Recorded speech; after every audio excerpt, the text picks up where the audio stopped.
என்னதான் ஆச்சு? நம்ம ஊரு கரண்ட்டுக்கு என்னதான் ஆச்சு? ஐயோ கரண்ட் நின்னு போயிடுச்சே. எது கரண்ட் நின்னு போச்சா? ஐயோ எரிச்சல் ஓவர் ஆயிருமே. இப்பெல்லாம் ஒரு நாளைக்கு 7-8 வாட்டி கரண்ட் போகுது. கரண்ட் இல்லாமல் இருப்பது ஒரு அவஸ்தைனா, கரண்ட் போயிட்டு போயிட்டு வரதுனால வீட்டுல உள்ள பொருட்கள் எல்லாமே வீணாக போகுது. எப்படிதான் அந்த வீட்டுல நான் வாழ்றது? துணி எல்லாத்தையும் நினைச்சு ஈரமா மேல போட்டுக்கணும் போல. இதெல்லாம் வேலை கேட்காது. முதல்ல எங்க வீட்டுல டிவி வீணா போச்சு, அப்புறம் ஃப்ரிட்ஜ், இப்ப இன்வெர்டர். எப்படா கஷ்டப்பட்டு சம்பாதிக்கிற பணம் மாசம் 10,000 ரூபாய் காணாம போதேன்னு பார்த்தா அது ஒருத்தன் திருடல, 100 ரூபாயா 100 பேர் திருடுறான். இதற்கு என்ன முடிவு என்று தெரியவில்லை. இப்படியே தொடர்ந்து கரண்ட் போய்கொண்டே இருந்தால் வீட்டில் எந்த பொருளும் உருப்படியாக இருக்காது. தயவு செய்து அரசாங்கம் இதற்கு ஒரு நல்ல முடிவு எடுக்கணும்.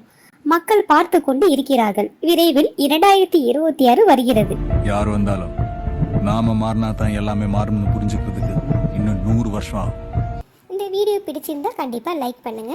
இது வரைக்கும் இந்த சேனலை சப்ஸ்கிரைப் பண்ணாதவங்க கண்டிப்பா சப்ஸ்கிரைப் பண்ணுங்க. தேங்க்யூ.